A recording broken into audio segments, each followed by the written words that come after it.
Hello everyone and welcome back. I am Master13 and today we're going to do a recap of what happened last week in the FUCL.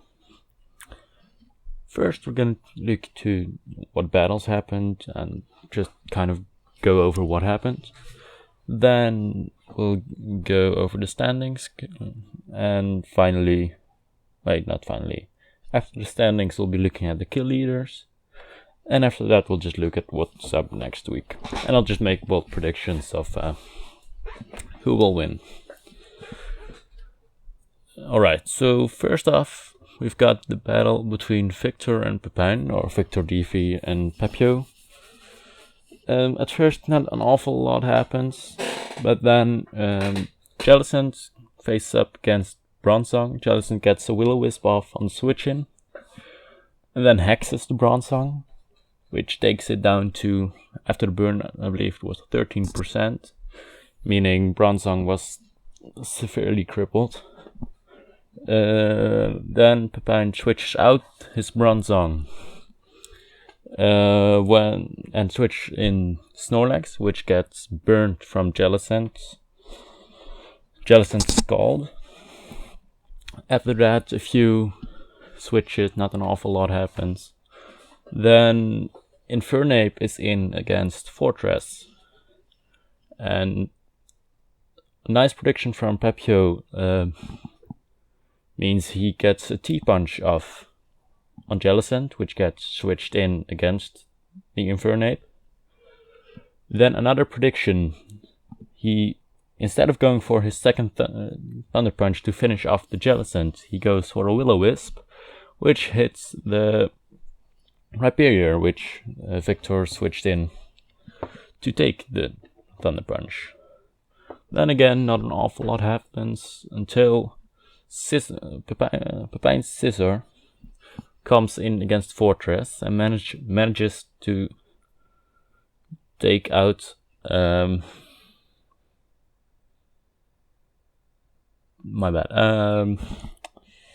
Scissor comes in against Fortress, which gets off a Sword Stance. After a Will-O-Wisp, it takes out Jellicent, but with a burn it means it is still kind of crippled, but then again the Sword Stance kind of mitigates it. Either way, Victor brings in his Dragonite, and this is where things went kind of downhill. He had been playing really well, but Victor goes for the Dragon Dance, which in itself isn't that bad.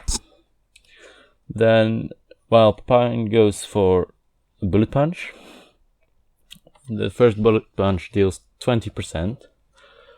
However, Victor forgot that Dragonite has Multiscale, so he went for the second Dragon Dance, and Pepijn went for his second Bullet Punch, and that did 40%.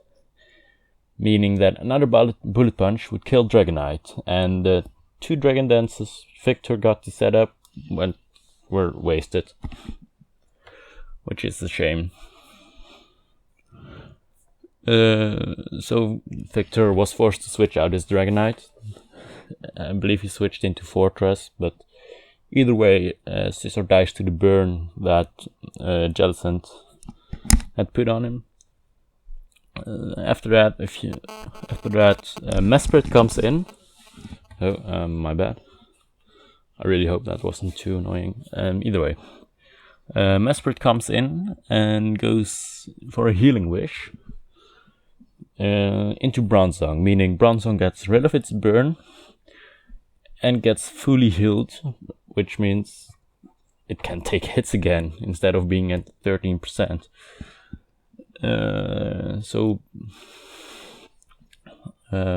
Then not much happens again. Then the first interesting thing is that Infernape takes out Dragonite with a Mach Punch. Then some more switches. Snorlax dies to burn, which also was put on by Jellicent, meaning Jellicent got his second kill after dying. Then Pepijn switches in Bronzong, which dies to Azel's Flamethrower. And at this point things went very far downhill. Pepijn brings in Azumarill, Victor switches out Azelf, and Pepijn just clicks Belly Drum and then proceeds to Aqua Jet 4 times to pick up the 4 remaining kills of the battle. Then Adam versus David.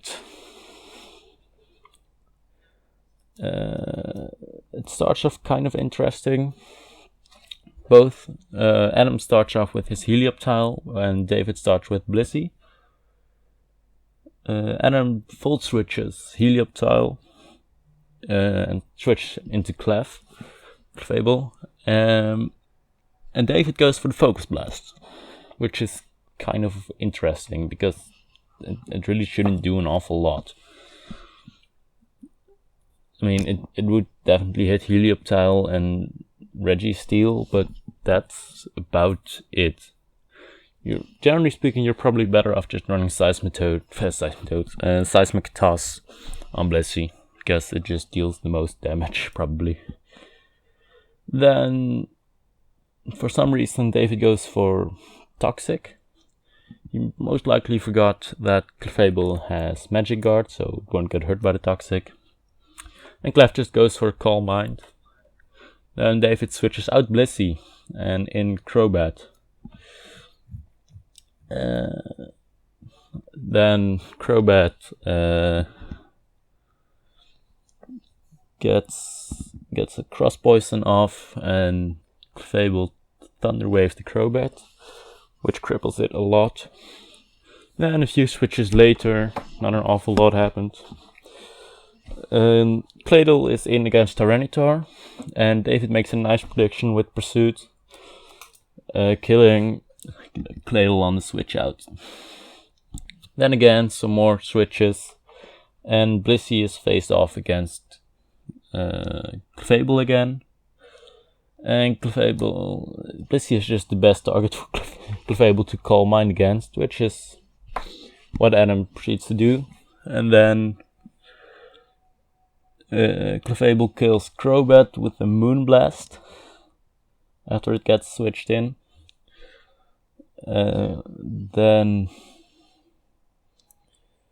David brings in Mega Alakazam, on which he goes for a Calm Mind. And Clefable Thunder Waves. The turn after, Alakazam, David wants to use a substitute with Alakazam. However, because Clefable is now faster due to the Thunder Wave, the Paralyze, Adam got off a Moonblast, meaning Alakazam was left with 24% HP, meaning David couldn't use substitute. If David had used substitute first and then Calm Mind, things might have gone differently, but unfortunately it was not meant to be. Either way, Clefable kills Alakazam, and after that it also kills Jolteon. Jolteon got off to Thunder, not sure if it was Thunder or Thunderbolt, but either way, Jolteon got off a little damage against Clefable, but not enough to take it down. Then David brings in Tyranitar, which kills Clefable with 2 Iron Heads, and then after one of those Iron Heads was a flinch, so Tyranitar probably would have died against the Moonblast, but luckily for David, it was a flinch. Then Garchomp just kills Titar with Rough Skin. After that, David switches in Keldeo, which dies to Claydol's Rocks, meaning Claydol gets a kill just for his effort. And then finally, Garchomp kills Blissey with an Earthquake. And that wraps up that battle in a 4-0 for Adam, or Odompiano. So then we've got my battle up, Marnix, or Sponsy versus me, Honor Master 13, Mariko. First off, we've got Marnix leads with Leapard, I lead with Miltank. Predicting the taunt, I go for Earthquake, and I get a crit, but it was fully defensive Leapard and I had no attack investment, so it really didn't do anything. After that, couple switches and a little bit exchange of damage, but not an awful lot happens. Then at one point, I have my mill tank in against his Landorus T, and that was in itself not amazing.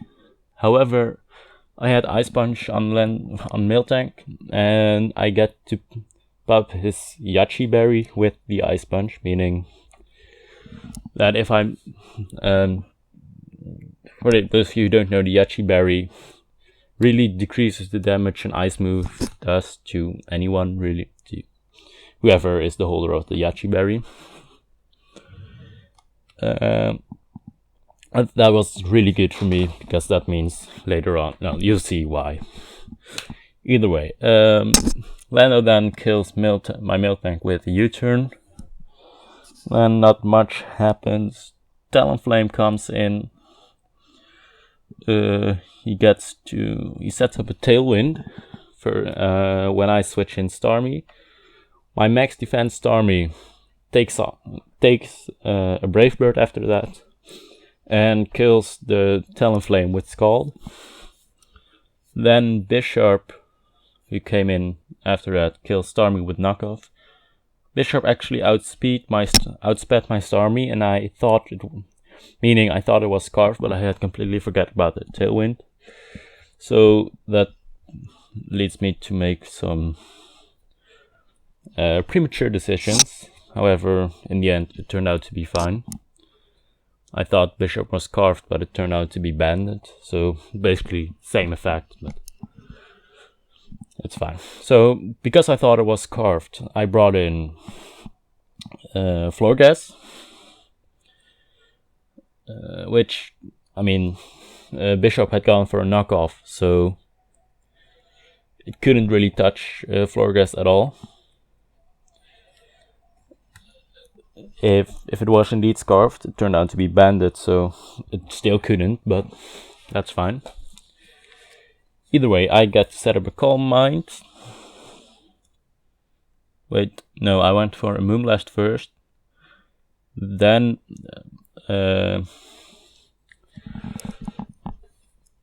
Sponsy or Marnix brought in his Reuniclus, and then we just kind of got into a Calm Mind war. I got off 3 Calm Minds, he got off 1 and a Toxic. Then I had a +3 Moonblast from my Florgas, which killed his Reuniclus with a crit.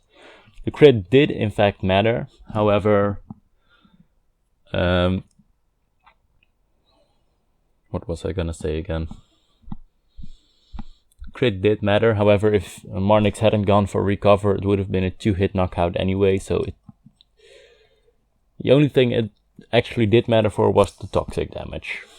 Later on that turned out to be very useful in my advantage, but that's fine. Either way, then he brings in Galate, and my Florgas kills Galate with a Moonblast. Then Bishop comes in, which knockoffs my Florgas. Florgas lives on 1%. And then I proceed to kill Bishop with a Moonblast, and then Florgas dies to the Toxic. So if I had not crit the Reuniclus, I would have had 1 more tick of Toxic, and I would have died to Bishop.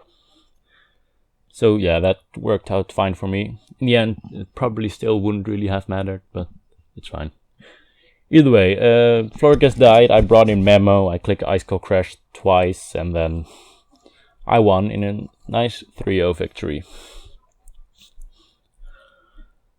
And then the final battle is between Bart and Urich. At first, not an awful lot happens, couple of switches.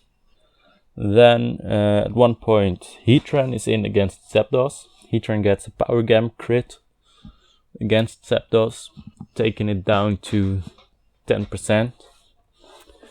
And with Zapdos,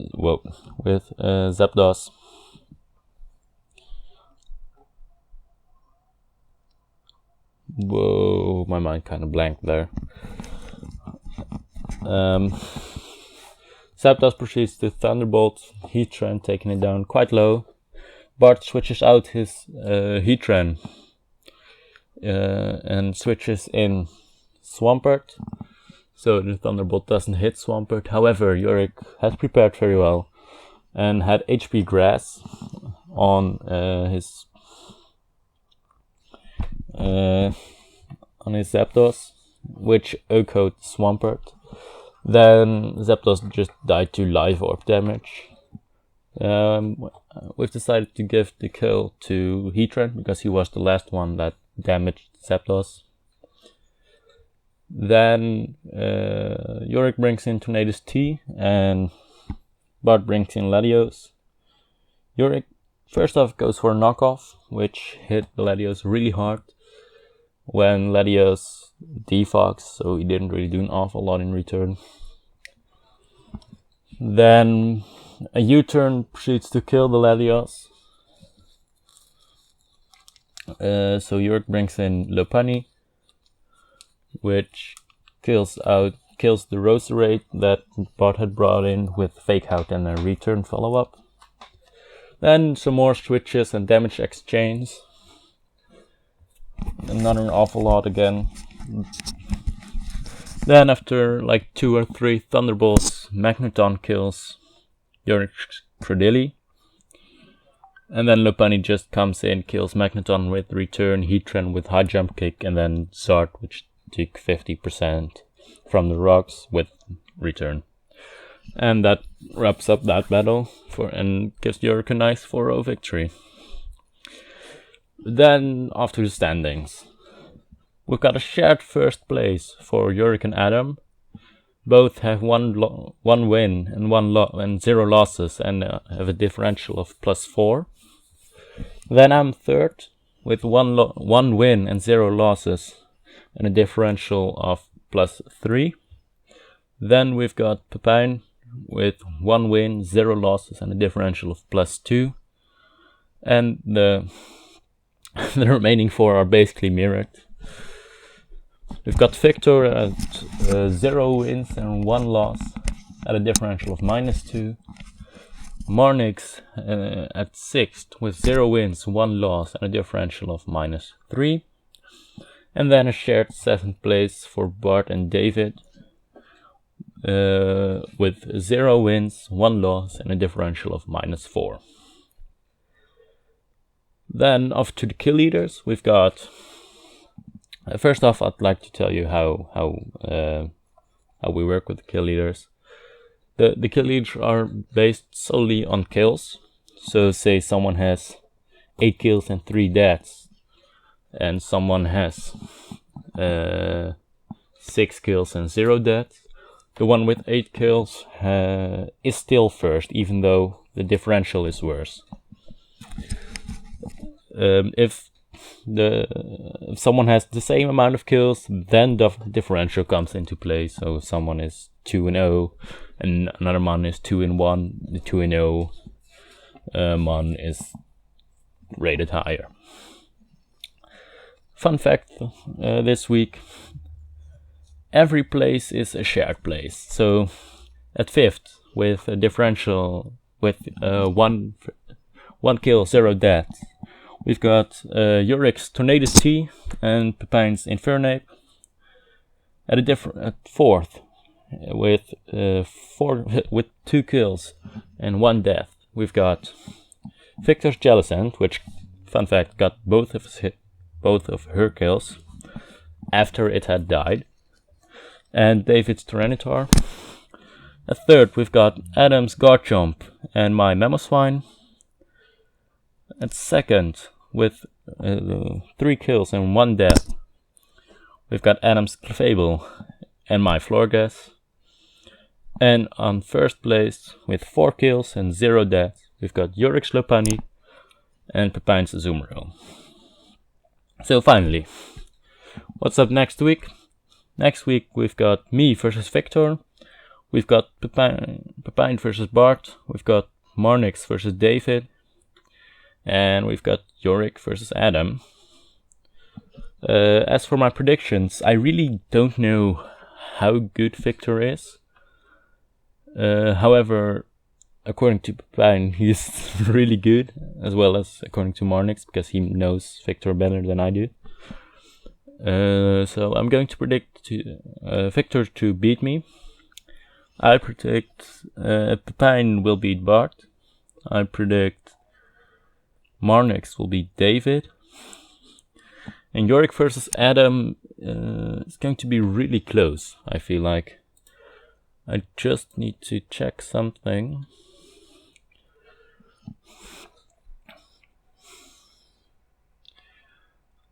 Yeah, it's gonna be really close. I think Adam's team matches up really well against Urich. But Urich's team in itself is just really powerful, and both are amazing players, so I am going to give it to Adam, but it could be either one. Either way, I hope you enjoyed, and I hope to see you next time. Bye!